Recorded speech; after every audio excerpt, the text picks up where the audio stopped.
Hey everyone, it's Megan Densmore again. I'm not doing a challenge anymore, but I guess I just go Facebook Live when I feel like it, when I have things to talk about now. So, yeah. I am Megan Densmore. I am an actress, I am a producer, and I am a freedom coach. What the heck is a freedom coach? What does it feel like to you to have it be to be a freedom coach? I like people to take action and not be stuck. Sometimes that's around fitness, sometimes that's around nutrition, sometimes that's around business, sometimes that's around general life choices. I like people to feel like they have options. And so today I'm going to talk a little bit about freedom in regards to business and opportunities that you may or may not want to take. Specifically, should you work for free? So I live in New York City. And a lot of people in New York City start their own companies, have startups, or work as freelancers. I have sort of worked as a freelancer for a long time. It's a little more complicated for that, than that for me. But one thing that freelancers deal with all the time is should they work for free either to get some kind of experience or in order to get some sort of press or PR, or to open up doors and create relationships that could potentially turn into paid work in the future.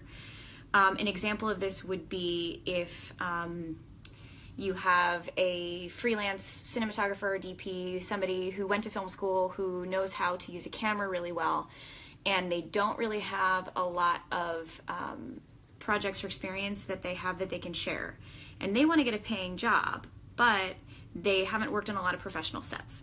So the problem that that person is going to have is, like, say my production company wants to hire a DP. The first thing we're going to say is, show us your work. We need to know like what your work looks like before we know if you're a good fit for our project. And this doesn't mean that your work is good or bad. It purely means, does what you do fit with this project that we have? Like, you looking through your camera lens and what you're going to create with you and the camera and then our director, is that going to match, what we want to have come out on the other end? So it's really not personal. It's just how it is. So this freelance DP who wants to work for money, should this person agree to work on a project for free so that then they have something to show for themselves? And maybe it's something where this person doesn't really know how to put a script together or put actors together. So maybe they'll offer their services. And this is a tough situation. As an actor, I have worked for free. And maybe 5 or 6 years ago, I decided I wasn't going to work for free anymore. I had done enough of that. I had enough of a resume based on experience for working for free that it didn't sit right with me to continue to do that. Again, there can be a time and a place where if you need that for resume building and for an opportunity, maybe again this looks like an internship for someone to get into a specific field so that they can then be a legitimate candidate for a job that they want. I would say be careful of it, because in most cases you can still argue some kind of pay or some kind of rate, and money exchanging hands is a good idea. And what you're looking for instead, which, going back to this DP example, what this person could do is they could say, hey, I'm not very experienced. I know you don't have a very large budget, but I would like to work for you, and I think that I can do the job that you need me to do. I know from experience that the going rate for a DP for a project of this size, of this budget, is so and so and so and so. I'll work for 50% of that, and I'll do a really good job, and therefore the freelancer gets to be paid for their time, but they also are, sharing and recognizing the fact that they don't have the experience to be paid the full going rate for the job that someone else would have. So that's my advice on that topic, almost across the board. Again, there are going to be exceptions to that rule, but I think that that's a good place to start. I am a big proponent for actors not working for free at all anymore.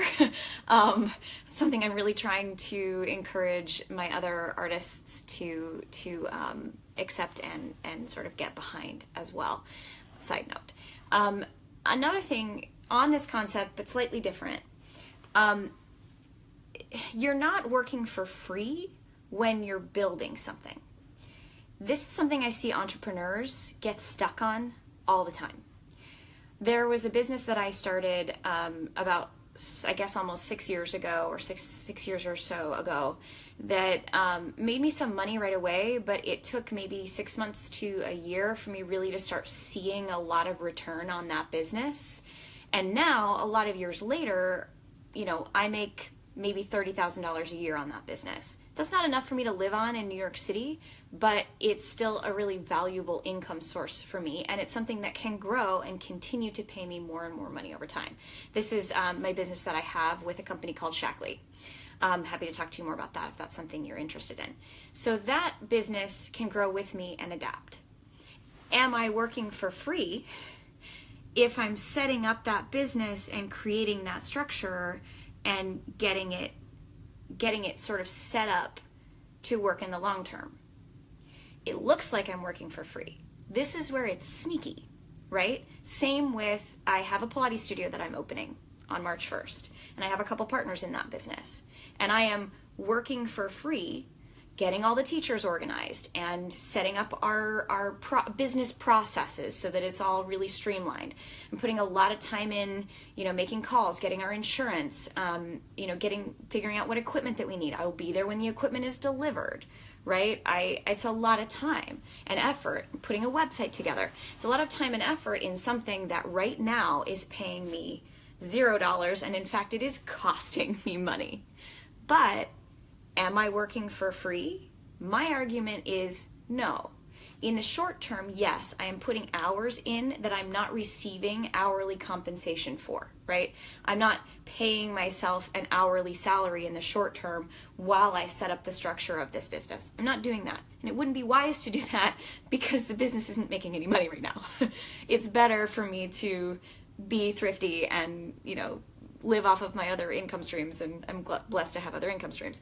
But I want you to see that the idea of working for free as a freelancer is very different from working for free as an entrepreneur. And as an entrepreneur, when you put that time in, what you're really doing is making an in-kind investment of your time in your business that will be paid back later, okay? So this is not free time. In fact, in my Pilates studio business that I have partners in, I can actually put a number, it's hard to do, but I can put a number on my in-kind investment of my time. I can actually put a value on that. And that value translates into shares of ownership in this company that we're setting up.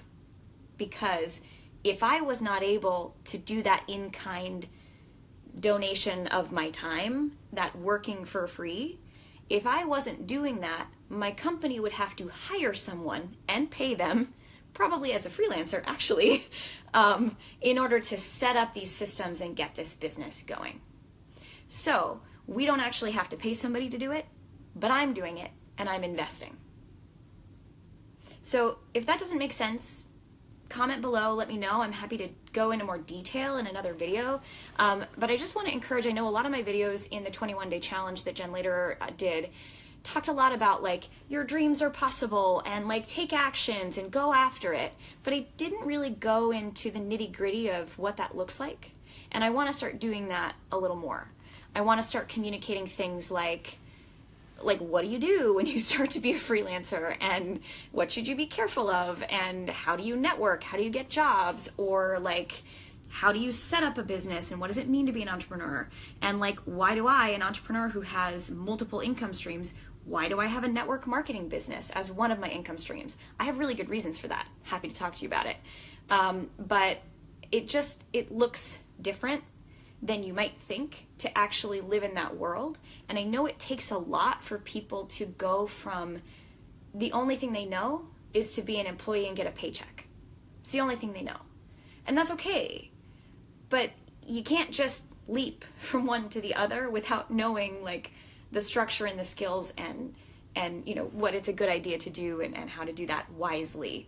I see too many people go from being an employee and they like leap with no net into like starting a startup or being an entrepreneur and having a business or freelancing, and they get burned and they end up having to go back into being an employee because they just didn't structure things properly.